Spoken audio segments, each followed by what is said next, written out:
Yung August, sino pa yung mga nag-birthday ng August? The twins. Yung twins. O yung twins, bibigay natin yung gift nila. Next, sino pa? Wala ako, si Judy lang yung Si Judy o wala. Okay, let's sing happy birthday para sa mga celebrants natin. Okay? Brother Anthony, si Brother Larry, manonood nun pa? It's coming. 67. Oh, at 67? Magsi-67 na, okay? Ipag-pray natin na mas humaba pa. Okay? Brother Anthony? I can't remember if I'm 36 now. No, you're 36. I think it's 36 this year. I'll be 36 next year. I'll be 36 on February. Pretty sure 36. Yeah, because we just have that few months gap. Yeah. You will be 36, I will be 36. Okay, for Edgar, you will be 30. You will be 37 also. Yung mga 30s na kasama mo, mga nahirapan sa buhay. Okay. But anyway, let's pray for our celebrants. All together. Happy birthday to you.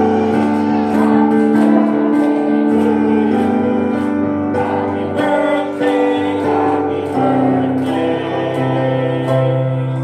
Happy birthday to you. Amen. Thank you very much. Happy birthday sa mga celebrants natin. Anniversary. Ay, sino anniversary? Anniversary ni Bar Dustin. And then nila Sister Lay. Nakalimutan ni Bar Dustin. Kaya, wala siya ngayon. Joke lang. Ngayon yung anniversary nyo. Ay, ngayon yung anniversary nyo. Di ba? Ngayon ka rin. Na-shock ka rin, no? Ngayon ka na. Alright, let's say, sweeter as the year. Pakilan na? Pang 4? Yeah. Tingnan nyo muna si Sister Leo. 4th year anniversary. Sweeter as the years go by. Sweeter as the years go by. Sweeter as the years go by. Nature fuller, deeper. Jesus' love is sweeter. Sweeter as the years go by. Kahit naman puti na ang buhok ko. So, congratulations kay Bar Dustin, Sister Lay. At ganun din sa mga, wala na bang magsa-celebrate ng anniversary September? Baka meron pa pala. Wala. Ngayon, Sister Leia. Ay, July. Kung din natin next year. Okay, July. Alright, so kung wala na, let's go ahead and stand up please. We'll ask Brother Anthony to read to us a portion of the book of Proverbs.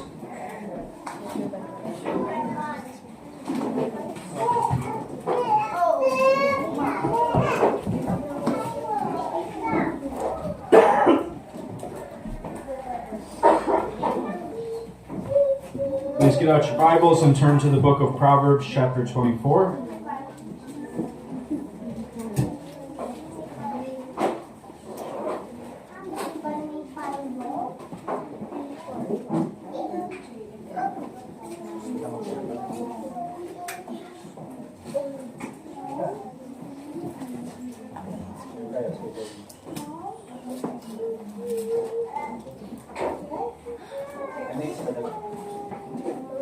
And please, we'll just wait a moment for everyone to get there. But Proverbs chapter 24.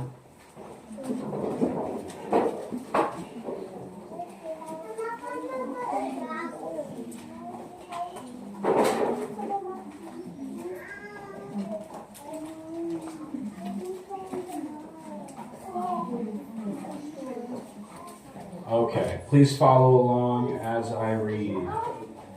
Proverbs chapter 24, verse 1. Be not thou envious against evil men, neither desire to be with them. For their heart studieth destruction, and their lips talk of mischief. Through wisdom is an house builded, and by understanding it is established. And by knowledge shall the chambers be filled with all precious and pleasant riches. A wise man is strong, yea, a man of knowledge increaseth strength. For by wise counsel thou shalt make thy war, and in multitude of counselors there is safety. Wisdom is too high for a fool. He openeth not his mouth in the gate. He that deviseth to do evil shall be called a mischievous person. The thought of foolishness is sin, and the scorner is an abomination to men. If thou faint in the day of adversity, thy strength is small. If thou forbear to deliver them that are drawn unto death, and those that are ready to be slain, if thou sayest, Behold, we knew it not, doth not he that pondereth the heart consider it? And he that keepeth thy soul, doth he not know it? And shall not he render to every man according to his works? My son, eat thou honey, because it is good, and the honeycomb which is sweet to thy taste. So shall the knowledge of wisdom be unto thy soul, when thou hast found it. Then there shall be a reward, and thy expectation shall not be cut off. Lay not wait, O wicked man, against the dwelling of the righteous. Spoil not his resting place. For a just man falleth 7 times, and riseth up again, but the wicked shall fall into mischief. Rejoice not when thine enemy falleth, and let not thine heart be glad when he stumbleth, lest the Lord see it, and it displease him, and he turn away his wrath from him. Fret not thyself because of evil men, neither be thou envious at the wicked, for there shall be no reward to the evil man. The candle of the wicked shall be put out. My son, fear thou the Lord and the king, and meddle not with them that are given to change. For their calamity shall rise suddenly, and who knoweth the ruin of them both? These things also belong to the wise. It is not good to have respect of persons in judgment. He that saith unto the wicked, Thou art righteous, him shall the people curse. Nations shall abhor him. But to them that rebuke him shall be delight, and a good blessing shall come upon them. Every man shall kiss his lips that giveth the right answer. Prepare thy work without, and make it fit for thyself in the field, and afterwards build thine house. Be not a witness against thy neighbor without cause, and deceive not with thy lips. Say not, I will do so to him as he hath done to me. I will render to the man according to his work. I went by the field of the slothful, and by the vineyard of the man void of understanding. And lo, it was all grown over with thorns and nettles, and covered the face thereof. And the stone wall thereof was broken down. Then I saw and considered it well. I looked upon it and received instruction. Yet a little sleep, a little slumber, a little folding of the hands to sleep. So shall thy poverty come as one that travelleth, and thy want as an armed man. Thank you. Be seated please mga kapatid. We'll have one more song, and then dadako na po tayo sa ating preaching. We'll ask Brother Dustin to lead us with one song. And then after that, may special number po pala. Late. Sige, Brother Dustin.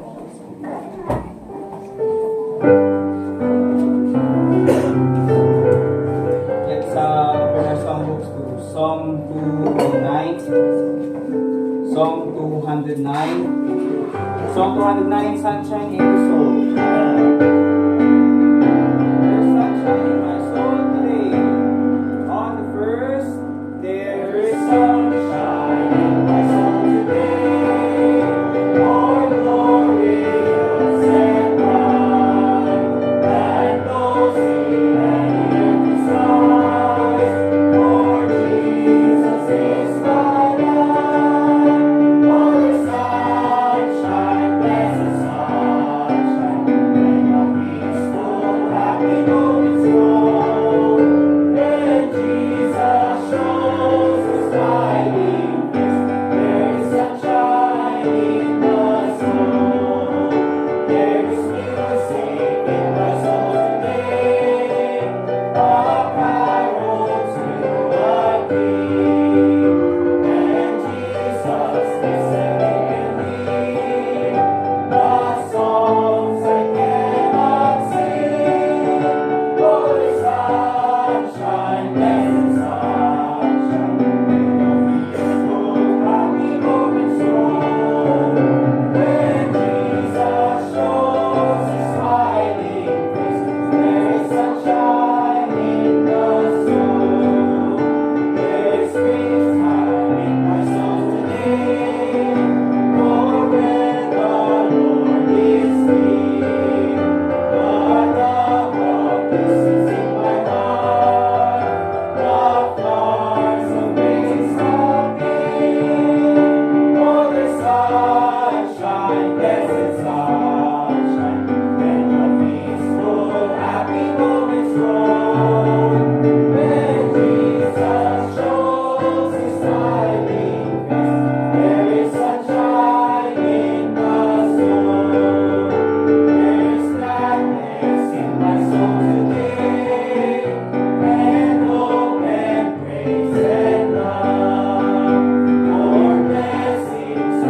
tawagin po natin yung mag-special numbers si Sister Lay.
Pagkakanta rin. Pero ang ganda ng message ng kanta, no? Okay. At sana ganun yung prayer ng bawat isa sa atin, that not only God will bless our home, but we'll make a commitment to give our home to God. Okay. Let us all stand. Let's open our Bibles, remain seated, and let's open our Bibles to Psalm 119. And I will read from verse 65 hanggang verse 72. Psalm 119. And I will read from verse 65 hanggang verse 72.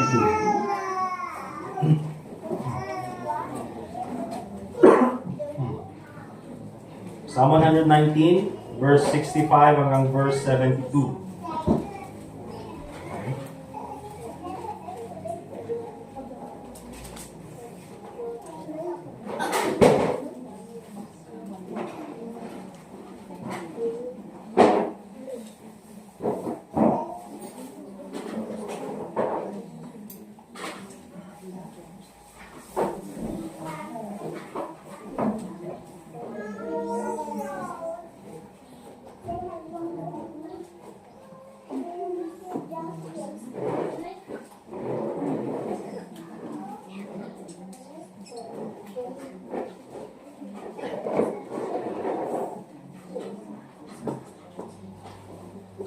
So yun lang, hinahanap ko yung lesson ko ba't ito dito.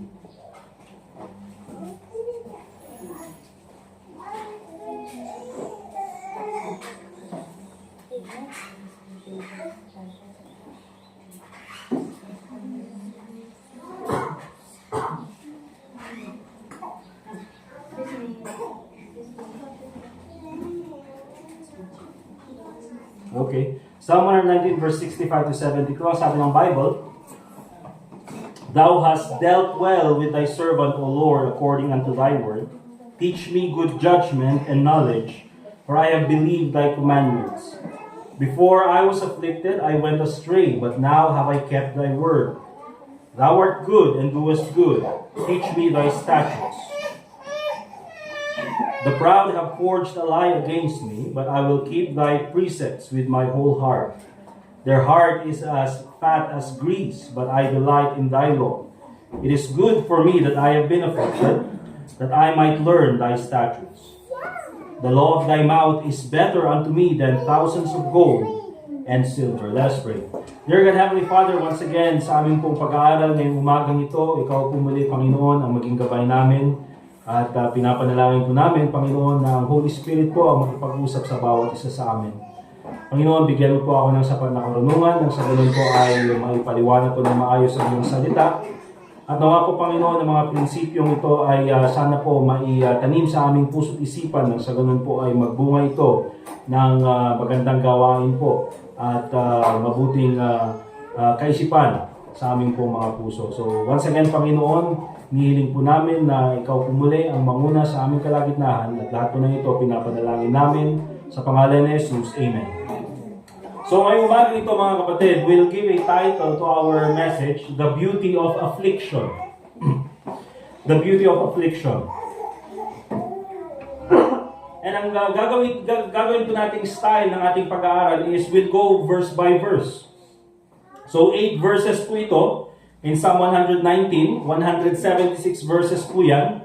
And they are divided into the 22 Hebrew alphabets. Okay? So every 8 verses ay nagkakaroon ng minsan iba't ibang topic. But dito sa 119 verse 65 to 72, sa 8 verses po na yan, ang main keyword or main word po dyan, ang keyword dyan is yung word na affliction. Okay? Now, pag sinabi natin affliction, ang ibig sabihin po nito is the cause of continued pain of body or mind, sickness, losses, calamity, adversity, persecution. So, pag sinabi natin affliction, ito yung mga nagkukos or nagbibigay sa iyo ng sakit. Hindi lang sa iyong katawan, pero ganun din sa iyong isipan. So, minsan mga kapatid, kasi ang problema, minsan ay truly, kung titignan po natin lahat ng mga problema ang pinagdaraanan natin, ito po usually ay affected yung ating mind. Hindi man ito masakit physically, but more importantly, mas masakit ito sa ating isipan. Di ba? Pagka habang pinag-iisipan mo yung problema, mas lalong bumibigat yung pakiramdam. Okay? So yan po yung affliction. At marami po tayong iba't ibang affliction, mga kapatid. Ang sabi ng Bible in Psalm chapter 34 verse 19, many are the afflictions of the righteous. Marami po ang pinagdadaanan ng mga mananampalataya. Kung sino pa yung mga righteous, kung sino pa yung mga saved, sila pa yung dumadaan sa iba't ibang affliction. So again, pag sinabi natin affliction, pwedeng ito ay sickness, okay, illness, pwede rin itong losses, okay, nawalan ka ng material things, nawalan ka ng trabaho, nawalan ka ng relationship, calamity, okay, pwedeng dumaan dyan sa mga baha, sa mga bagyo, sa mga landslide, those are calamities, adversity, yung mga taong inaaway ka or umaaway sa iyo. At nandyan naman yung persecution. Okay? Ginagawa mo yung tama, pero ikaw pa yung pinapalabas na mali.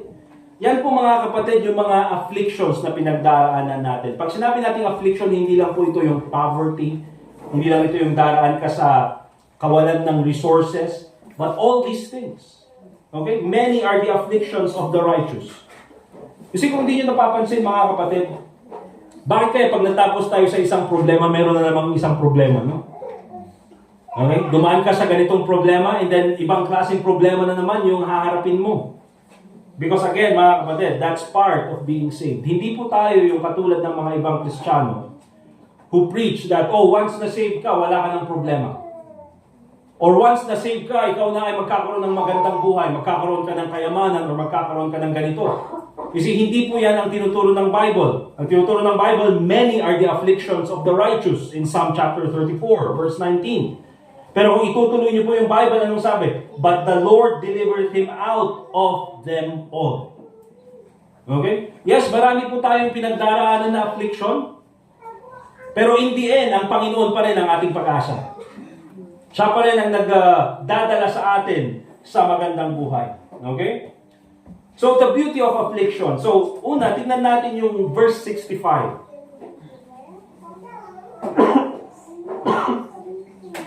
And again, tulad ng sabi ko, we'll go verse by verse. So in Psalm 119 verse 65, ang sabi diyan sa Bible, Thou hast dealt well with thy servant, O Lord, according unto thy word. Tulad ng sabi ko, when we say verses 65 to verse 72, ang topic nito is affliction. Okay? Pero ang sabi ng psalmist sa verse 65, Thou hast dealt well with thy servant. Okay? So kung ilalagay natin sa Tagalog, ang sinasabi niya, trinato mo ng maayos ang iyong lingkod. Talking about himself. Pero ang sabi dito, the topic here is affliction. So ibig sabihin, ang sinasabi dito in Psalm 1965 is this, afflictions are part of God's goodness. Yan po yung gusto nating makita dito. Afflictions are part of God's goodness. Iniisip natin na, pag sinabi nating affliction, ay pambira, negative yan, hindi yan baka galing yan sa demonyo or galing yan sa kay Satanas, and kaya tayo na-afflict dahil dito. But we also have to understand, mga kapatid, that afflictions, these are also parts of God's goodness. Kaya ang sabi ng psalmist, trinato mo ng maayos ang iyong lingkod. Paano niya trinato ang kanyang lingkod? By giving him afflictions. Kasi kung titignan po natin, O Lord, according to thy word. Ano ba ang sabi ng Bible when it comes to afflictions? In 1 Peter chapter 4, verse 12, let me just read to you ang sabi ng Bible. Beloved, think it not strange concerning the fiery trial which is to try you, as though some strange thing happened unto you. Ang sinasabi dyan ng Bible is that, sabi ni Peter, kung ikaw ay mananampalataya, huwag kang magulat na ikaw ay dumadaan sa problema. Na parang merong kakaibang nangyari sa'yo. Bakit? Because if you take a look at the Bible, mga kapatid, lahat po ng tagasunod ng Panginoon, lahat ng ginamit ng Panginoon, lahat po ng ligtas, even the Lord Jesus Christ went through affliction. Wala ka pong makikitang lingkod ng Panginoon na hindi dumaan sa pagsubok. Si Paul, faithful na mananampalataya, dumaan sa pagsubok. Sila Peter, ganyan din. Yung mga disciples, lahat sila. Even yung kanilang kamatayan, mga kapatid, ay sabihin natin napakalaking affliction. Si Abraham, si Moses, si Joseph, lahat po, from the Old Testament to the New Testament, according to the Word of God, lahat ng ginamit ng Panginoon, lahat ng ligtas ay dumaan sa pagsubok. And so, hindi ka excuse, hindi ka special na ikaw ay hindi dadaan sa pagsubok. Kaya ang sinasabi dito ni Peter, huwag kayong magulat kapag ikaw ay dumadaan sa pagsubok. Na kumbaga parang may kakaibang nangyari sa'yo. Because here's the thing, mga kapatid, gusto kong ilagay natin sa isipan natin na ang mga pagsubok sa buhay ay parte na ng buhay ng isang Kristiyano. Amen? Hindi po yan mawawala. But also remember this, afflictions are part of God's goodness. Katulad po kasi yan, mga kapatid, ng isang parent. Katulad yan ng isang, nanay or tatay. Na minsan, yung kanilang anak, di ba?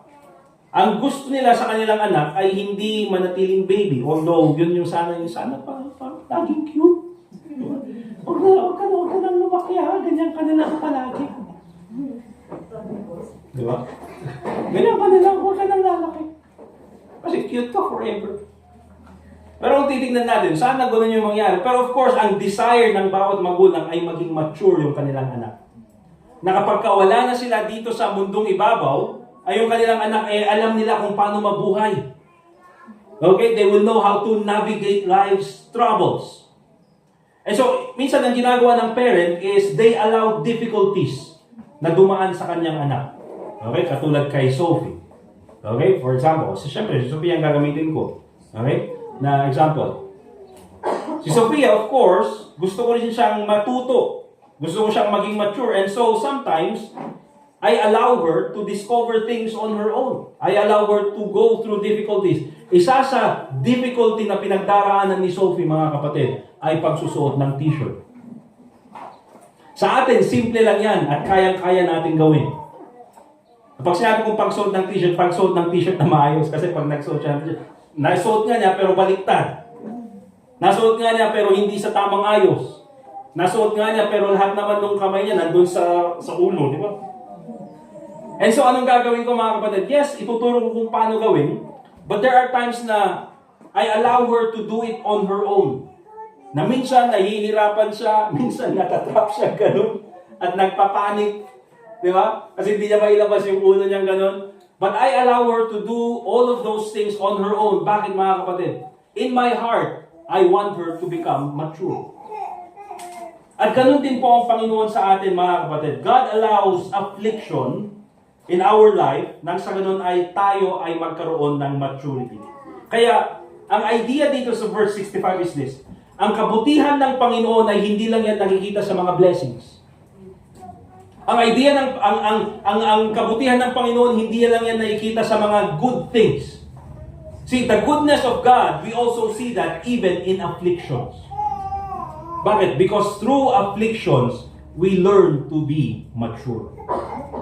Kaya ang sabi nung psalmist, Thou hast dealt well with thy servant. Paano kaya sasabihin ng servant? Paano kaya sasabihin ng psalmist na binigyan mo ako ng affliction. This is good. Ito yung magandang trato mo sa iyong lingkod. Because he knows that through afflictions, he will become mature. Kaya remember mga kapatid, huwag po natin kakalimutan that God's goodness does not change. Even in times of afflictions, hindi po nagbabago ang kabutihan ng Panginoon. Amen? Hindi lang siya mabuti kapag may blessing, praise God. Ganito yung nagkaroon ako ng promotion sa trabaho, praise God. Hindi ba pwede rin mga kapatid na sabihin natin, may pagsubok ako, praise God. Bakit? Because God wants me to be mature. God wants me to learn. And so that is verse 65. Afflictions are part of God's goodness. Secondly, so verse 67, the Bible says, Before I was afflicted, I went astray. Nagsiksigarin yung man dito. Again, the Bible day, astray? Never mind. Sorry. Sabi niya ganyan, Before I was afflicted, I went astray. Okay? Naligaw ako ng landas. Pero sabi niya, But now have I kept thy word. So, secondly, we see here in verse 67, when it comes to afflictions redirect us to the right path. Afflictions redirect us to the right path. Ang sinasabi dito ng psalmist ay inaamin niya that, nung hindi pa ako dumaan sa pagsubok, papunta ako sa ibang landas. Papunta ako sa maling landas. And I'm sure, mga kapatid, karamihan sa atin, ganun po yung naging kwento ng buhay. Di ba? Na nung sagana yung buhay natin, akala natin hindi natin kailangan ang Panginoon, akala natin okay lang ang lahat. Pero dumaan yung pagsubok at nakita natin, mga kapatid, na hindi pala natin kaya. Nakita natin na kailangan pala natin ang Diyos. Alam mo, makikita natin doon mga kapatid, hindi po natin malalaman yung katotohanan na yan kung hindi po tayo dumaan sa pagsubok. Hindi po natin malalaman yung mga katotohanan sa salita ng Diyos kung hindi po natin naranasan yung pagsubok. Kaya you know what, mga kapatid, kaya kung titignan niyo po, karamihan po ng mga taong dumaraan sa pagsubok, sila po yung nagkakaroon ng maayos na karakter. Okay? I-compare niyo po yan mga kapatid sa mga sa mga bata, for example, na or sabihin natin sa ibang generation mga kapatid na hindi dumaan sa hirap. Okay? Oftentimes sila yung lumalaking spoiled, sila yung lumalaking entitled. Bakit? Because they never went through difficulties. Pero yung mga generation na dumaan sa affliction, dumaan sa hirap, when they grow up, they know the value of work, they know the value of money, they know the value of respecting others. Bakit? Because they went through difficulties. Katulad po yan mga kapatid, if you go to Luke chapter 15 verse 17 to 19. Yung kwento po ng prodigal son. Anong ginawa niya mga kapatid? Pumunta siya sa kanyang ama, kinuha niya yung kanyang mana, okay? At pumunta siya doon sa far country. Anong ginawa niya sa far country? Ginastos niya yung kanyang pera, nagpakasasa sa mundo, iniwan niya yung kanyang pamilya. Pero anong sabi? Doon sa verse 17, Luke chapter 15 verse 17. Nung naandun na siya mga kapatid at kumakain kasama yung mga baboy. Ang sabi ko noon, di ba? Na buti na lang kung igurot ito mga kapatid. Ang kinain niya yung baboy. Pero hindi mga kapatid, kinain niya yung pagkain ng baboy.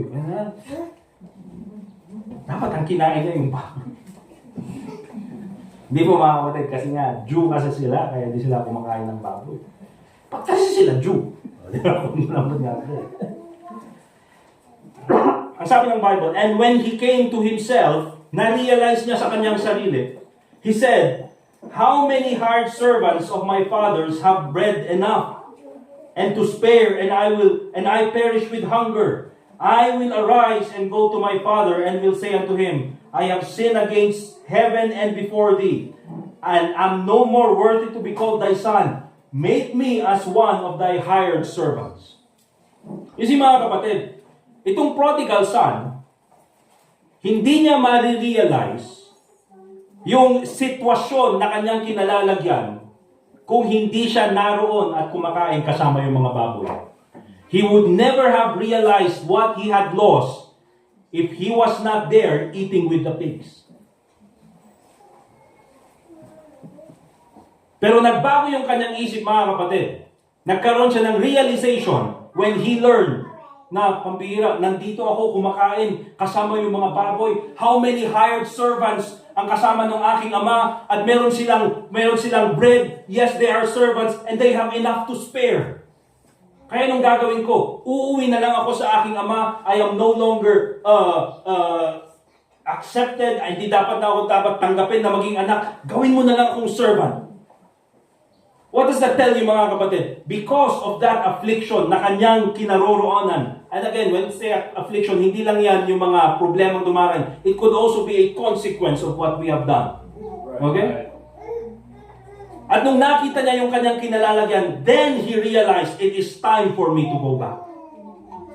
And so marami sa atin mga kapatid, yes, we have gone through mistakes na ginawa natin sa buhay natin. Nakita natin yung consequence, yung mali na ginawa natin. Na-experience natin yung consequence. But praise God, inabot pa rin tayo ng biyaya ng Panginoon. Because through that experience, we have learned to go back to God.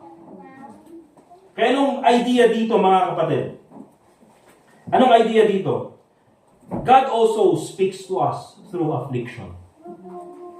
Siya ang Panginoon, hindi lang tayo kinakausap by reading the Word of God or by listening to the preaching of the Word of God or through the Holy Spirit na nasa atin. God also speaks to us through affliction.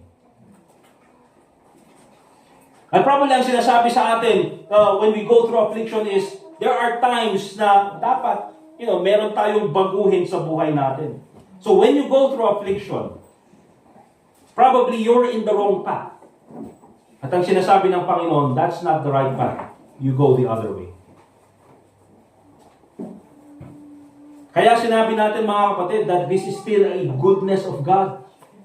Dahil kahit yung mga afflictions na dumadaan sa ating buhay, ginagamit niya yan nang sa ganun ay mailagay tayo sa tamang daanan. Gusto mo ka naman sa amin sa dating daan, hindi. Sa tamang daan. Amen? So, afflictions redirect us to the right path. Yan po yung verse 67. Tingnan naman natin yung verse 68. Thou art good and doest good. Teach me thy statutes. Thou art good and doest good. Anong matututunan natin dito mga kapatid in verse 68? Ang sinasabi dito nung nagsulat ng book of Psalm, ng Psalm na ito is this: God's judgment are always right. Or para mas maintindihan, God's decision are always right. Minsan akala natin hindi tama. Again, the key word here is affliction. So affliction yung pinag-uusapan natin dito. Okay? So sinasabi dito nung psalmist is this: ano man yung affliction na ibigay sa'yo ng Panginoon, probably sa'yo, mali. Ba't ako yung dadaan sa affliction na ito? Bakit yung pamilya ko ang dadaan sa affliction na ito? Mali ito, mali. So akala natin mali. Pero ang sabi ng Book of Psalms, the decisions of God, the judgments of God, they are always good. Akala natin mali. Pero sa mata ng Diyos, this is the right thing to do. Okay? Probably, hindi ko alam mga kapatid kung sino sa inyo ang nakapunta na dun sa Asin Road. Marami na siguro yung Asin Road. Dun sa Asin Road mga kapatid, pagka naka-jeep kayo dun at pababa kayo ng Asin Road, huwag kayong basta-bastang tumitingin dun sa bintana. Di ba? Kasi pag paakyat na kayo ng Asin Road, baka makita nyo na yung mukha nyo doon. Naipaut. Bakit? Doon sa Asin Road, mga kapatid, marami doon yung mga expert na sculptor. Mga kakalakas-lakas giant jeep. Baka nagsubli ka, apay, ginupak mo din. Bakit? Kagawin kaya daw, maaramit na, pautod na amin na makita daw. Okay? The point here is this, mga kapatid. Yung mga expert po na sculptor na mga yun, kasi nung high school ako, pumunta kami palagi doon, may kabarkada kami doon. And, nandun po mga kapatid yung nagsimula yung kwento na meron kasi doon yung dumadaan doon sa kalsada. Yung bahay ng kaklase namin is mataas. And, meron silang kapitbahay na yung mamamangay. Ano siya? Diba? Yung mamamangay kasi, nagtupura ka doon meron palang dumadaan na empleyado ng gobyerno naka-white. So, yung natupra ti mama. Okay? So, nagugutso na kasi, abay, natupra ti mama. Hindi nagtalyawak, awan ka mo, apay hindi nagtupra, kada ka mo. Baso na ba, kung wala na kasi. O, doon nagsimula yung kwento na yun. But the point is this, doon po sa lugar na yun, mga kapatid, maraming expert na sculptor. And pag tinitignan mo kung paano sila gumawa ng sculpture, parang it doesn't make sense. Di ba? Nakikita mo yung block of wood na yon, ng pine tree na yon, na parang anong ginagawa niya dito? Bakit ganun yung pagkakaslice? Yun pala mga kapatid, yung sculpture, meron siyang vision na hindi mo nakikita. He has a vision doon sa block of wood na yon that you cannot see. You can only see yung mga chip of woods na natatanggal, nakikita mo lang na pangit, but in the artist's eye, in the sculptor's eyes, there is a vision, and yung vision na yun, mga kapatid, is an eagle. Bira, eagle pala. And so habang ginagawa niya yun, para sa'yo, it doesn't make sense, but in the eyes of the artist, in the eyes of the sculpture, tapos na, because he has already seen the vision. And so, after niyang gawin yun, then you start to appreciate, ay, pambira, kanina ang pangit yan, pero ngayon, ang ganda na. Bakit mga kapatid? Because the artist, the sculptor, knows what he's doing. Siya, ikaw, na wala kang alam sa pag-sculpt, wala kang alam sa arts, katulad natin, hindi natin alam mag-drawing, hindi natin makita yung beauty. Pero yung sculpture, nakikita niya because he knows what he's doing. He's an expert in what he does. And you know what, mga kapatid? When it comes to building people, when it comes to building faith, God is an expert on what he does. Kaya minsan hindi natin nakikita na, oh, this is good. Nakikita natin, this is bad. Hindi ito maganda. Dapat hindi ganito yung pinagdaraanan ko. Dapat hindi ganito yung inaalaw ng Panginoon sa atin. But God knows what He's doing. And so, in the end, kapag katapos natin dumaan sa problema, tsaka lang natin marirealize, and that's the only time we appreciate the beauty of affliction.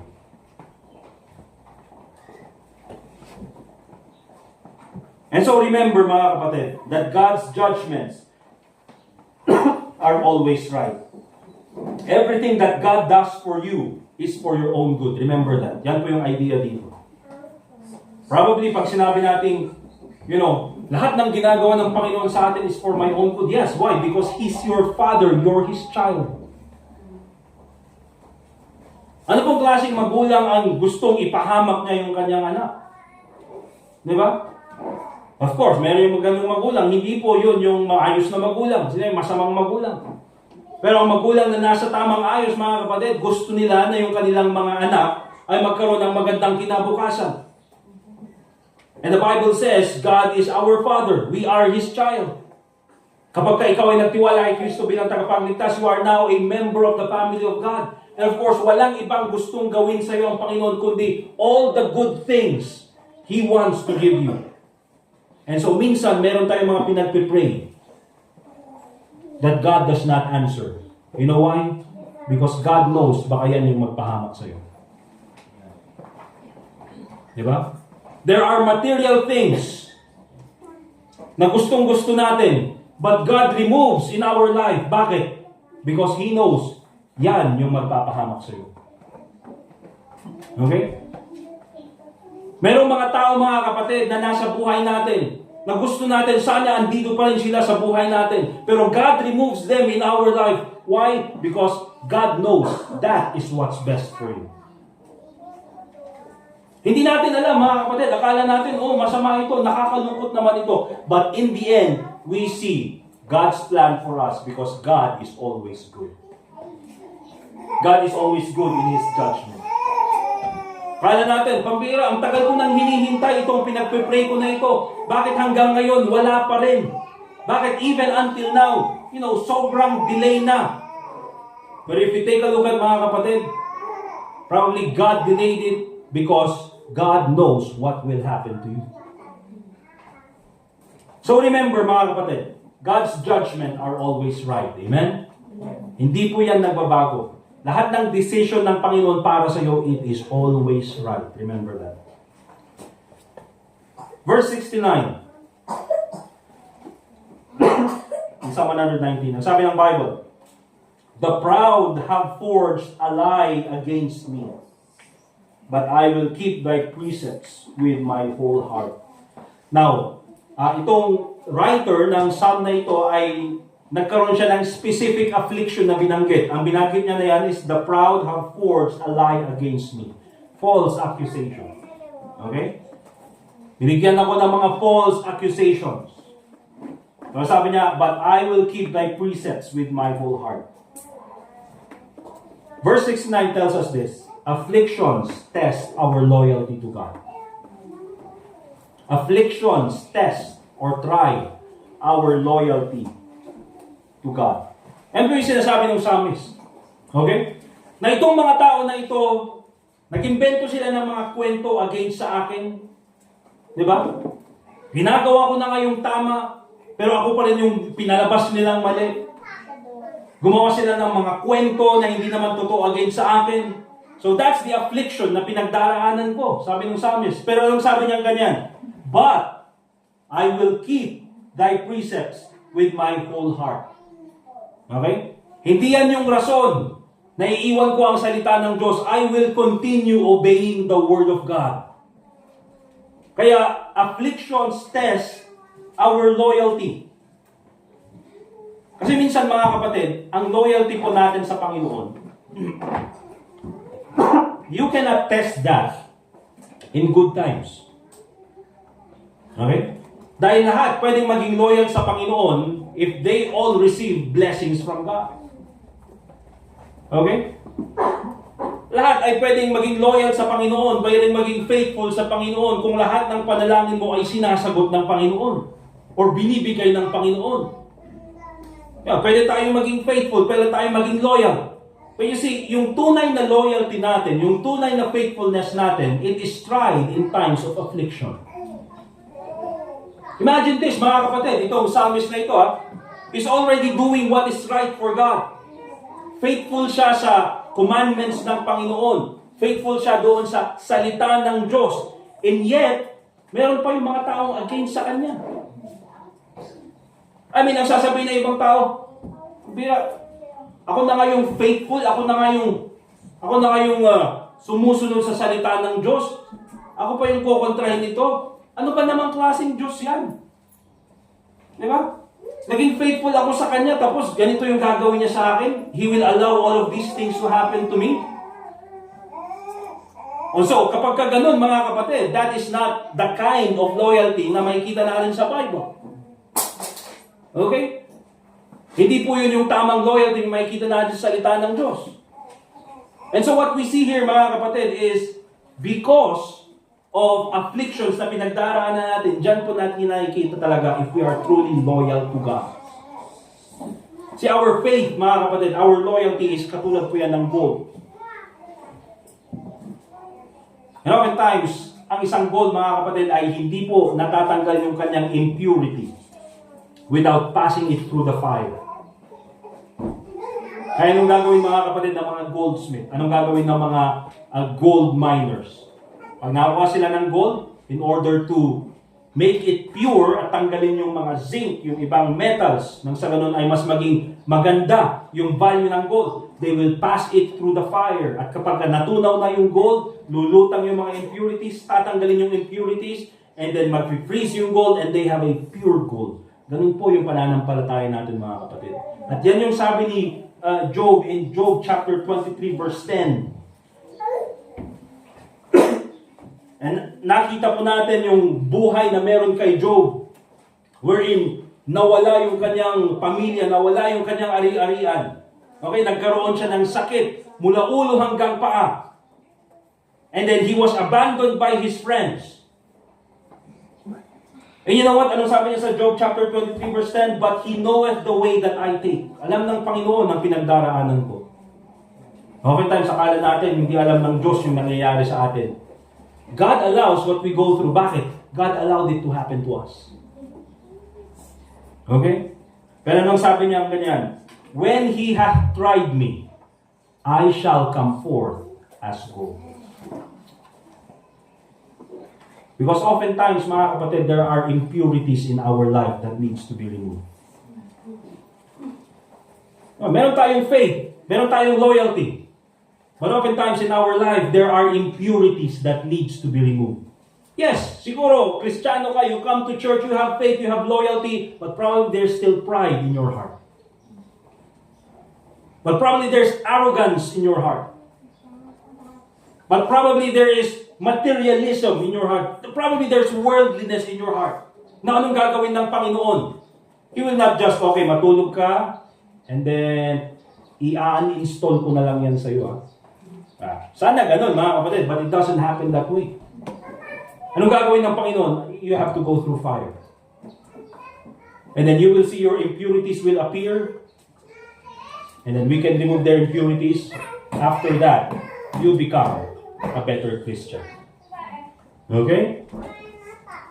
So yan po, mga kapatid, afflictions test our loyalty to God. Number 5, doon po sa verse 70. And see here, this is verse 70, makikita po natin, their heart is as fat as grease. Mas basa na ito eh, pambira. Their heart is as fat as grease. Mga Greek, itong mga ito, hindi. Diba? Ang ibig sabihin niyan, mga kapatid, yung puso nila ay punong-puno ng, anong tawag doon? Oily foods. McDonald's, yan, what, like, Pinapay. But this talks about yung there, binabanggit dyan, are the proud that is mentioned in verse 69. Yung mga nagpo-falsely accuse. Okay? Sabi niya, their heart is as fat as grease. That talks about their materialism. That talks about their worldliness. Pero ano sabi niya? But I delight in thy law. So, sa verse 70, makikita po natin dito the vanity of the proud and the value of God's word. The vanity of the proud and the value of God's word. See, makikita po natin dito mga kapatid, is that there are times na tayo bilang mga Kristiyano, and oftentimes yung mga nagmamak sa atin, you see, we try our best to come to church, amen? We try our best to do good. We try our best na makapag-share ng gospel. We try our best. Try natin yung best natin na gawin kung ano yung nasa Bible. Minsan hindi natin magawa, but we try our best. Okay? We try our best to do good. And oftentimes, mga kapatid, kung sino pa yung Kristiyano, kung sino pa yung mga, those who are trying to do good, sila yung dumadaan sa affliction. And we know that it is good, sabi ng Bible. But oftentimes, ang masakit is that kung sino pa yung mga hindi nag-church, kung sino pa yung mga hindi, kilala ang Panginoon, kung sino pa yung mga gumagawa ng masama, sila pa yung umaangat sa buhay. And so there are times that they mock us. Pambira kayo, pa-Kristiyano kayo, pero ganyan naman yung buhay. Pa-Kristiyano, pa-church kayo, pero ganyan naman yung nangyayari sa inyo. Anong klase yan? Anong klaseng buhay yan? And so there are times that they mock us because of our faith. And mind you mga kapatid, pag napapanggan natin yun, masakit. Di ba? Na gusto lang sana natin ipakita sa kanila pero hindi nila maiintindihan. But you know what mga kapatid? That's not reason for us na iwanan natin ang salita ng Diyos.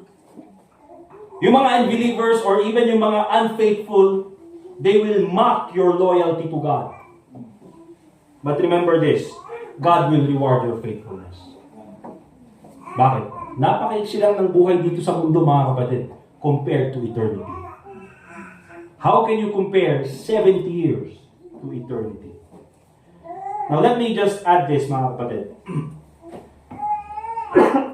That these people who mock us, these people who accuse us, oftentimes, yung mga tao na yan, they are under the control of the devil. You know why? Kasi ganyan po yung ginagawa ni Satanas. You see, remember this. Kapag ikaw dumadaan sa problema, anong ilalagay ni Satanas sa puso mo? Anong ilalagay niya sa isip mo? Nag-tights ka pa, tapos ganyan yung mangyayari sa buhay mo. Diba? Anong klase namang Diyos yan? Diba? Pag-attend ka sa church, tumulong-tulong ka, nagturo ka ng mga bata, tapos ganyan lang yung gagawin sa'yo. Okay? Ganito. Ginagawa mo yung best mo, tapos ikaw pa yung gumawang masama. Anong klase yan? And then, ikaw naman, ang isip mo, grabe naman. Klaseng mga Kristiyano itong mga to. Minsan, mga kapatid, ganun. And so, you turn away at sasabihin mo, pambira, mas okay na lang na hindi na lang ako magpatuloy. Diba? Iwan ko na lang ito. But here's the thing, mga kapatid. In the midst of affliction, habang tayo po ay dumadaan sa mga pagsubok ng buhay, remember this, focus on God's Word. Hindi po yan yung oras na kapag ikaw ay dumadaan sa problema, hindi po yan yung oras na itigil mo yung pagbabasa ng Bible. Hindi yan yung oras na tumigil ka sa pagpunta ng church. Kapag dumadaan ka sa pagsubok, dyan po dapat mas nagbabasa ka ng Bible at mas pupunta ka sa church. Kasi tulad nung sabi nung nagsulat ng Psalm na ito sa verse 70, their heart is fat as grease. Yeah, sige. Nagpapakasasa sila sa buhay. Maganda yung buhay nila. Diba? Parang, maganda yung mga kinakain nila. But here's the thing, mga kapatid. Ang isang puso that's fat as grease, that is dangerous, detrimental to their health. Akala natin okay, pero actually hindi. Okay? Pero sabi niya ganyan, but I delight in thy law. Number 6, verse 71. Malapit na tayo matapos. Verse 71. Ito po yung key verse ng 8 verses na ito. Ano sabi niya ganyan? It is good for me that I have been afflicted, that I might learn thy statutes. Pag sinabi natin statutes, the law. Pag sinabi natin the law, the statutes, the word of God. Anong sabi ng psalmist? It is good for me. Mabuti na lang ako ay dumaan sa pagsubok. Ano sabi niya ganyan? Kasi dahil dyan ko natutunan ang salita ng Diyos. You see, ang idea dito, or ang nakikita natin sa verse 71 is this: afflictions make us spiritually rich. Afflictions make us spiritually rich. Yung nakita dito ng nagsulat ng psalm na ito is that maganda na siya ay dumaan sa pagsubok. Maganda na nagkaroon siya ng affliction, nagkaroon siya ng pain, nagkaroon siya ng mga hirap sa buhay na ito because it produces spiritual growth. Kaya yung idea dito sa verse 71 is this, mga kapatid. The best teacher of theology is affliction. Minsan, the best teacher of theology, and many times, is affliction. I'll give you an example, mga kapatid. Alam po natin yung story ni Abraham nung siya ay pumunta sa Mount Moriah to offer si Isaac. Amen? At ang nakita natin doon na lesson ay nung i-offer na ni Abraham si Isaac, meron nang nakaprovide na substitute para kay Isaac. And so anong sabi ni Abraham? God will provide. Jehovah Jireh, God sees, nakikita niya ang lahat. Bago pa nagkaroon ng need, meron ng provision ng Panginoon. Okay? And so kung makikita natin, wow, napakagandang story. It's good theology. But, you know what, mga kapatid? You only experience that principle God provides kung ikaw ay walang-wala. You see? Yes, alam mo yung theology na yan. Yes, you know the truth. But you experience the truth when you are in deep need of resources. Tsaka mo lang marirealize yung sinasabi ni Abraham. Kapag ka naandun ka sa lugar na ikaw ay walang-wala at nakita mo yung provision ng Panginoon. And that is a better teacher than any theologian, mga kapatid. Yes, we know, mga kapatid, we know that God is faithful. Alam natin na faithful ang Panginoon. Alam natin that God does not change. Alam natin na andyan ang Panginoon. The Bible says, I will never leave you nor forsake you. But you know what? We only realize, we only experience that truth when we are betrayed. Kapag ka iniwan ka ng mga taong inaasahan mo sa buhay mo, kapag ka ikaw ay, ini-expect mo na ito yung mga taong tutulong sa'yo, sila pa pala yung sisira sa'yo. Tsaka mo lang marirealize, mga kapatid, na sinabi sa book of Proverbs, there is a friend that sticketh closer than a brother. And that's none other than the Lord Jesus Christ.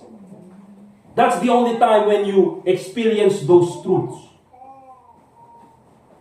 Kaya affliction is a better teacher in theology. Ano ba? Alam natin, mga kapatid, that when we pray to God, ang sagot ng Panginoon is the peace of God. But we will never experience that peace when we are not in the middle of the storm. Kapag nandun ka sa gitna ng problema, matinitignan ka ng mga tao at akala nila, pambira, kawawa naman ito, siguro hindi niyan makakayanan itong problema na ito. Pero pag nakita ka nila, nakangiti ka pa rin, diba? Glowing ka pa rin. Birang laki ng problema nito, nagpaspa ka. Di ba? Hindi ka naman nagpaspa. Ay, wala ka namang ginawa sa buhay mo. Di ba? Ang ginawa mo lang is nakatulog ka ng maayos. Bakit ka nakatulog ng maayos? Because in spite of the problem, despite the problem, you have the peace of God.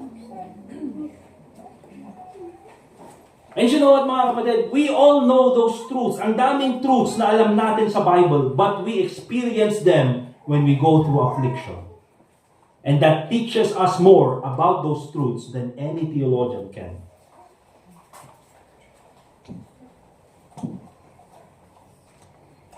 Kaya remember po mga kapatid, instead of asking, bakit Panginoon? Bakit naman ako? Why me? Instead of asking God, kung bakit ganito yung nangyayari sa akin, ask God, Lord, what do you want me to learn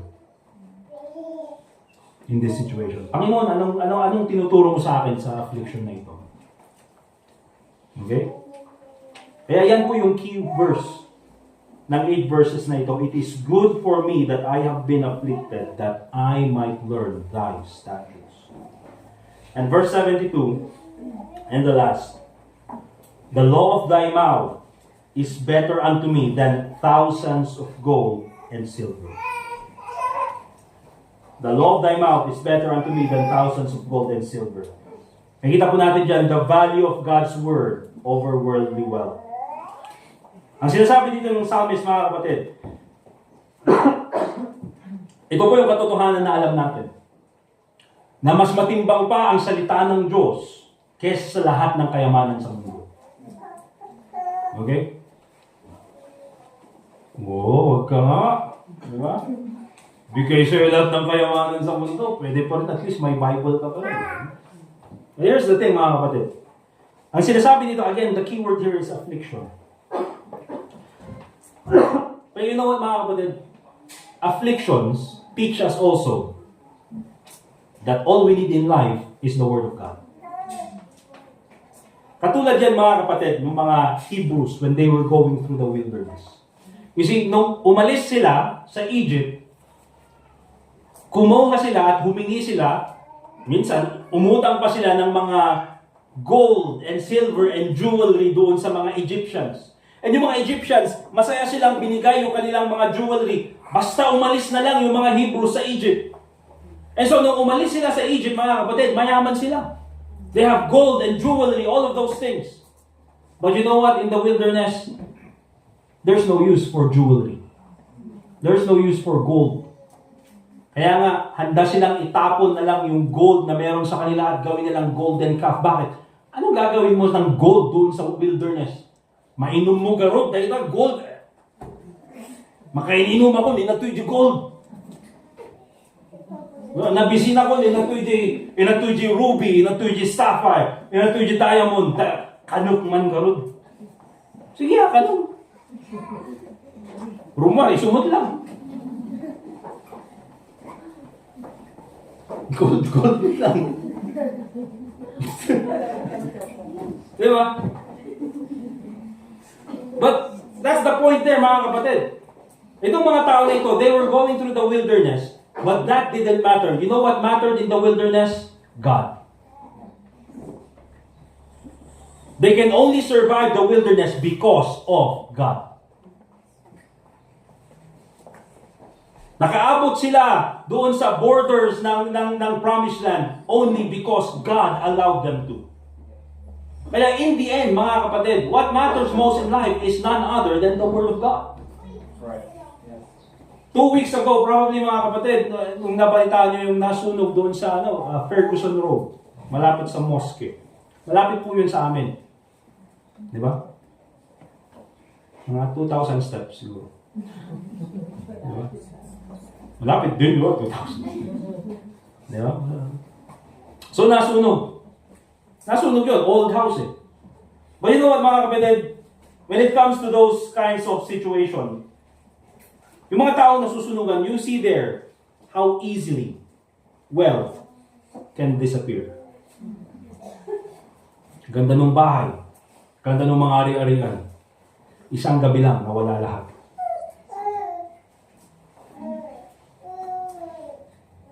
...2008, before, mga kapatid, nagkaroon ng market crash dun sa United States. Yung isang businessman, sabi niya ganyan, yung pinag-ipunan niya na $300,000 mula nung siya ay nagtrabaho hanggang siya ay nag-retire, in one night, 20,000 lang yung natira. That's how easily wealth can disappear. Kaya dapat mga kapatid, yung focus natin is in the right focus, in the Word of God. Okay? So remember mga kapatid, when we face afflictions, loss of material things, loss of loved ones probably, remember this, betrayal, kahit na anong affliction na pwede nating pagdaanan, even poverty, even loss of resources, your greatest treasure is the Word of God. Hindi po yan mawawala mga kapatid. So yan po, if we go verse by verse, verse 65 to verse 72, but bago po tayo magtapos, let me just give you a few takeaways bago po natin tapusin itong lesson na ito. Practical takeaways man lang. Kapag tayo ay dumadaan sa affliction, so how do we respond? Ano dapat yung gawin natin? Just, practical things. When you're going through afflictions, remember this, tell your afflictions to God, not on social media. Tell your afflictions to God, not on social media. Banggitin mo sa Panginoon. Okay? Hindi mo na kailangan i-post. And there's a reason why. Hindi ko sinasabing mali i-post. But here's the reason why sinabi ko yan mga kapatid. You know why? In social media, meron po mga tao who are willing to pray for you. There are people who want the best for you. Your church members, mga kasama mo sa church, they want you to be improved. They want you to be better. But you know what? Meron mga tao sa social media who wants to see you down. Meron mga tao sa social media na nag-i-enjoy kapag ikaw ay nahihirapan. May mga tao sa social media na gustong-gusto kang pinag-uusapan. At minsan yung post mo, yun yung ginagatong nila para, yan kasi, tignan mo yan. Yan, suplata mo. Buti nga sa'yo. Sana doble ng Panginoon. Bait mo kasi, sana kunin ka na ni Lord. Yung mga ganun mga kapatid. May mga ganun klaseng tao. And dapat kaya yung problema natin, sinasabi natin doon sa mga tao na may pakialam talaga sa atin. Firstly, tell it to God because He cares about you. Okay? Secondly, tell it to the people na alam mo talaga na pinagdarasal ka, na tayo, alam mo talaga na may kagustuhan na ikaw ay umangat sa buhay. Okay? So tell your afflictions to God, not on social media. Also, be grateful despite the affliction. And we always say this, be grateful despite the affliction. Bible says, in everything give thanks, for this is the will of God. Mahirap gawin, but when you start doing it, it becomes easier. When you pray mga kapatid, pag ikaw dumadaan sa problema at ikaw ay mananalangin, pag-pray mo, magpasalamat ka dun sa problema. Bakit? It changes your perspective. Pag nandun ka sa problema, gusto mong mag-complain, gusto mong magalit. Di ba? Pero pag andun ka na mga kapatid at pinag-pray mo, nagpasalamat ka sa Panginoon, you count your blessings instead of the difficulties, it changes your perspective. Yes, meron kang problema, pero sasabihin mo, Panginoon, salamat po sa bagong araw na binigay mo sa akin. Salamat po sa buhay na binigay mo sa akin. Salamat po sa pamilya na binigay mo sa akin. Salamat po, Panginoon, sa aking asawa. For example, ikaw ay wife, salamat sa aking asawa. Minsan, walang ginagawa, pero salamat pa rin, Panginoon. Sabihin mo yan, di ba? Patawanin mo rin yung sarili mo. Ikaw kasi Panginoon eh. Salamat po Panginoon doon sa mga kaibigan namin na nakikiramay. Salamat po Panginoon doon sa taong ginagamit na maging blessing sa amin. Salamat ka lang. Just look for the things that you can thank God for, and then later on you won't have any time to be depressed. Bakit? Nagpapasalamat ka eh. You're counting the good things. Okay? It's not, hindi ko naman sinasabi na dapat hindi tayo umiyak sa Panginoon. Yes, we should cry to God. Sabihin natin yung pakiramdam natin sa Panginoon. Panginoon, ganito yung ginawa nila sa akin. Panginoon, ganito yung pakiramdam ko. It's good. You tell God all those things. Kasi pag ginawa mo yan, you don't have to tell it to others. Bakit? Sinabi mo na sa Panginoon eh. But also, it's good to thank God for everything that sometimes you overlook. Panginoon, salamat po sa church. Panginoon, salamat po sa ano kaya? Ang dami mo pwedeng ipagpasalamat mga kapatid. Salamat sa ulam kanina. Diba? Kulang ng asin, pero okay lang, Panginoon. Diba? Ang dami pwedeng ipagpasalamat. And also very important, lastly, don't blame others for your affliction. Ang mong sisihin yung iba. Bakit? They are not control of what's happening to you. They are not in control of what's happening to you. Marami naman kayo makapag-gusto magkamali lang ng English. They are not in control of what's happening to you. Sino bang may control, mga kapatid? It is God who is in control. So don't blame others. Yes, they could be an instrument. Yes, they could be the reason why. But you know what? God is in control of what's happening to you. At kahit na ganun yung pagsasaya nila at ikaw, tignan mo nga naman yan, pakisya-kristyano ka pa kasi. Di ba? But still, God is in control of what's happening to you. Amen? And so, makikita po natin dito, kaya po nasabi natin the beauty of affliction. In the midst of affliction, we see the goodness of God. And kaya, minsan palagi natin sinasabi, but minsan sinasantabi natin, but I'd like all of us to say it. At minsan sinasabi ito sa maraming churches, mga kapatid, God is good. God is good. All the time. God is good. Amen. Let us pray. Dear God, Heavenly Father, once again, we thank you for this time na kami po ay nakapag-aral ng iyong salita. Thank you for this short portion of scriptures that is a blessing to us. Thank you, Lord, for the afflictions. Thank you, Lord, for your comfort na binibigay sa amin. And I pray, Lord, na ikaw po sana muli ang patuloy na maging gabay sa amin. There are difficulties, Panginoon, na minsan po talaga ay sobrang hirap na pagdaanan. Pero salamat po at andyan pa rin ang iyong biyaya sa amin na naging gabay sa amin. And once again, dear Lord, salamat po sa oras na ito na pwede po kaming manalangin. Lord, I pray that ikaw po sana magbigay kasagutan sa prayer ng bawat isa. Lord, I pray that ang mga katotohanan na ito ay magamit po namin sa aming buhay Kristiyano. Once again, dear God, thank you for everything you do for us. And also pray in the name of the Lord Jesus Christ. Let's continue to pray, mga kapatid. And again, with all the afflictions na pinagdaraanan po natin, remember God is good. And there's only one thing that I'd like all of us to pray for this morning. Yes, you can pray for your afflictions.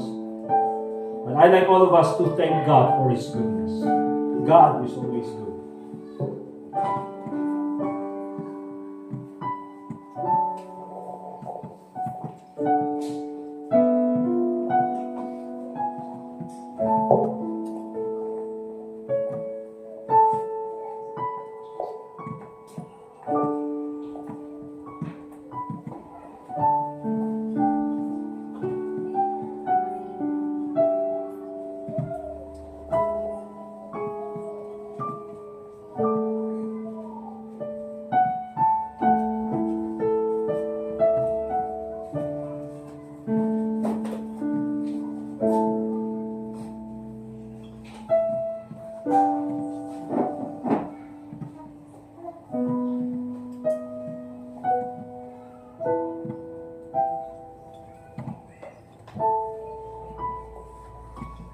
Dear God, Heavenly Father, once again, thank you for this time that we can pray.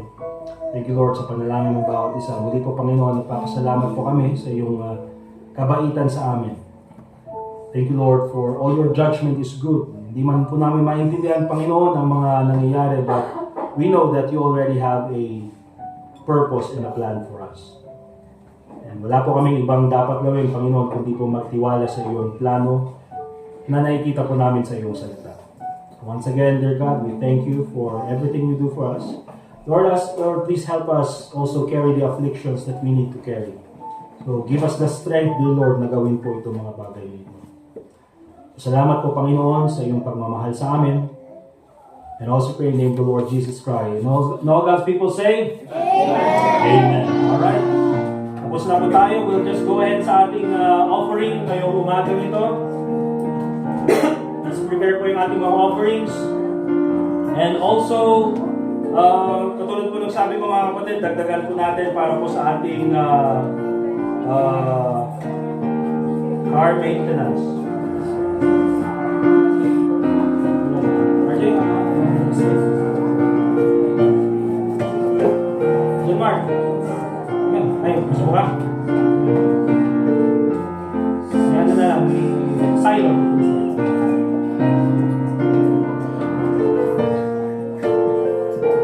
Reward. Reward. Let's go.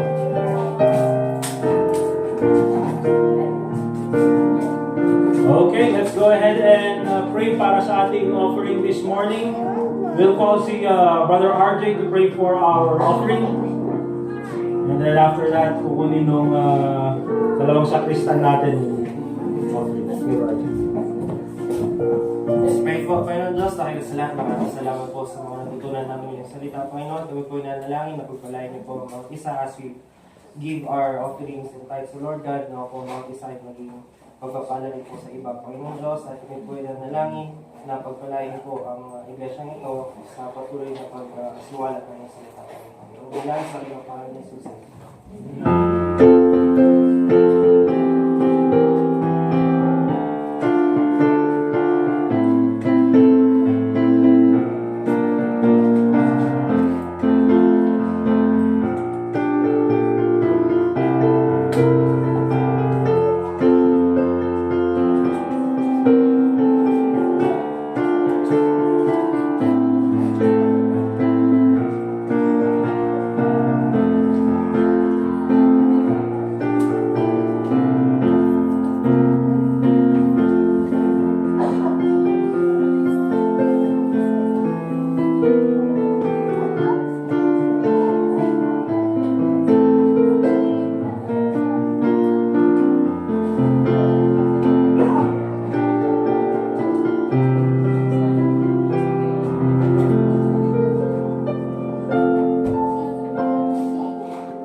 Alright, mga kapatid, before po tayo mag-end, before we have our closing song and then yung ating closing prayer, I'll just give an announcement, mga kapatid. Nung bago po mag-end yung year 2023, me and some of the men, hindi po present lahat, pero doon sila, Brother Edgar, Brother Anthony, Brother RJ, and Brother, hindi ko alam kung sino yung lahat. But we have decided noon na hindi na ako papasok doon sa aking work. And then I would just, yung church na lang ang magbibigay ng salary ko, yung sweldo ko. And ganun yung decision namin kasi tinitingnan namin yung finances noon, parang okay naman. However, nung lumipat tayo dito is marami na rin yung mga hindi sumunod dito. So, I think 6 siguro or 7 families yung wala na. And so because of that, mga kapatid, bumaba rin yung offering. Again, yung purpose sana natin para lumipat dito, bakit tayo lumipat dito is makapag-ipon. However, kung andun pa rin ako at yung church na bibigay ng aking salary, hindi tayo makapag-ipon. So, we decided na itigil na lang yun. Okay, wag na lang, balik na lang tayo sa dati. Kaya, naghanap ako ng work. Praise God, nakahanap ako ng work. Pero ipag-pray nyo mga kapatid na makahanap pa ako ng isa pang work para mas marami, mas masaya, di ba? May panlibre ako sa inyo. So ganun, para hindi na ako kukuha ng salary doon sa work. At doon sa church. Ever since naman 2018 hanggang 2023, hindi pa ako kumuha ng salary sa church. Ngayong 2024 lang, pero huwag na lang kasi nga hindi makakapag-ipon yung church. So, kung okay lang mga kapatid, sa church na lang ako kukuha ng pang-rent namin. Okay lang ba? Kahit yung sa rent lang ng bahay. Amen? Okay lang? Kasi yung rent lang naman namin is mga 70,000 lang. 70,000 monthly.